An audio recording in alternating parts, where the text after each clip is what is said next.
Até aqui estamos acompanhando, tá tudo certinho, por aí vocês conseguiram entender? Se vocês conseguirem entender, nós vamos continuar então. Agora, mas daí entra a segunda questão, autonomia e vida útil. Tá? São duas coisas diferentes, tá? Quando a gente fala de autonomia de um relógio solar, é a autonomia de quanto tempo ele consegue trabalhar, esse relógio consegue trabalhar sem recarregamento. Tá? Quando a gente fala de vida útil, é o tempo que ele vai funcionar, a longevidade que esse relógio vai ter, tá certo? Então, a autonomia de um relógio, tá, é como se fosse um relógio mecânico. Um relógio automático ele tem uma autonomia para 41 horas, para 50 horas, 70 horas, 72 horas, 80 horas. Tá? Essa autonomia, quer dizer, se eu tirar o meu relógio do pulso, ele vai funcionar por mais 40 horas, se ele estiver 100% carregado. A mesma coisa vale para um relógio solar.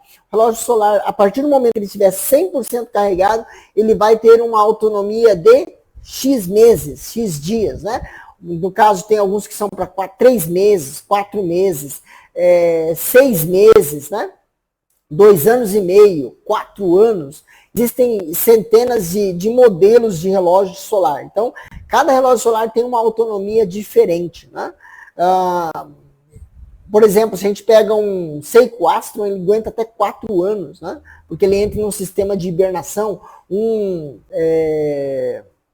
Seiko Arni, né? Ele vai aguentar pelo menos 2 anos e meio. Né? Já os nossos SolarTech da Oriente, eles duram em torno de 3 a 6 meses ali, sem ter recarregamento.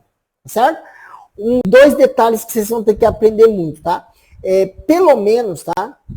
Uma vez por mês, ou 2 vezes, uma vez ou 2 vezes por mês, é necessário que você pegue o seu relógio, tire ele da sua caixinha, tá? Você tira ele da caixinha e usa ele pelo menos 2 ou 3 dias o relógio, que é o tempo suficiente para recarregar novamente a bateria.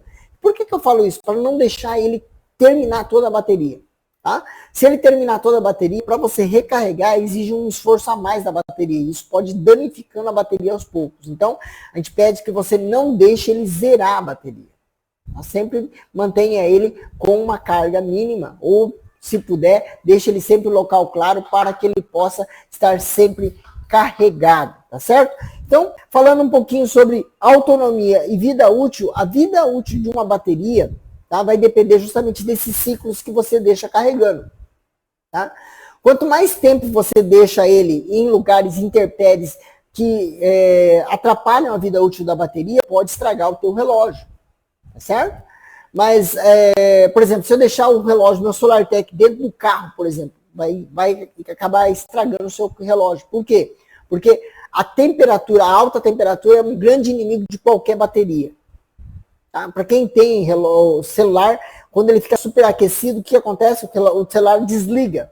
Por que desliga? Para proteger do superaquecimento da bateria. Tá? E por aí vai. Então, quando você tem uma temperatura muito alta, elevando a temperatura da bateria, isso pode causar problemas para o seu relógio. Então, por isso mesmo, jamais deixe o relógio em local muito quente. Isso vai acabar estragando. Também, não utilize ele em local muito úmido, dentro de uma sauna, tomando banho com o relógio, principalmente se estiver tomando banho com água quente. Tá? Por quê? Porque, por mais que ele seja prova d'água ou resistente à água, né, o vapor ele pode acabar entrando. Tá? A condensação pode acabar entrando no seu relógio. Tá? E um pouquinho de umidade que tenha, isso pode começar a criar pequenos bolores em volta ali. Isso pode acabar gerando o quê? Criando uma camada e isolando às vezes a bateria ou algum circuito, isso pode prejudicar o relógio. Então, locais muito úmidos também são extremamente prejudiciais ao seu relógio, tá certo? Outra coisa também que você não pode fazer com o seu relógio, deixar em local muito frio, porque o frio vai criar condensação também.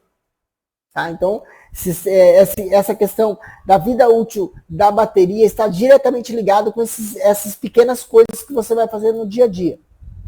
Certo?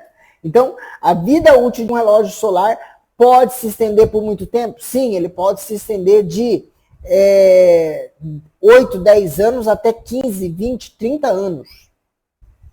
Tá? Se você bem cuidar, pode ultrapassar os 20 anos facilmente. Tá? Aí entra um detalhe, algumas pessoas falam, mas o relógio não tem rubi. Tá? Isso interfere em alguma coisa no funcionamento do relógio? Não. E por que é que não interfere diretamente no funcionamento do relógio? Tá? Quando o quartzo foi criado lá na década de 60, eles aproveitaram a mesma expertise que eles tinham em relógios mecânicos e aplicaram em cima do relógio quartzo. Tá? Ou seja, o relógio mecânico é necessário ter um rubi. Por que existe uma necessidade de ter um rubi dentro de um relógio mecânico? Você tem duas forças opostas trabalhando.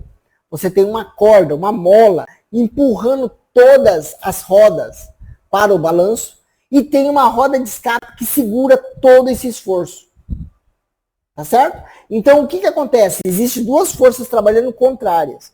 E isso acaba criando um atrito mais forte nas rodas. Já no caso do relógio quartzo, ele não tem essa força contrária. Então, simplesmente o rotor magnético que vai girando e vai parando a própria roda. Então, é o próprio rotor que faz isso. Não existe nada segurando toda a máquina. Tá? Então, e o que isso significa? Como não existe força, não existe atrito. E como não existe atrito, o desgaste das placas, das pontes, né, que seguram as rodas é mínimo. Então, a longevidade deles vai acabar acontecendo do mesmo jeito, mesmo tendo rubis ou sem ter rubis. A grande diferença é que você tendo rubis, o relógio acaba gerando, como é que fala, tendo saltos mais bonitos.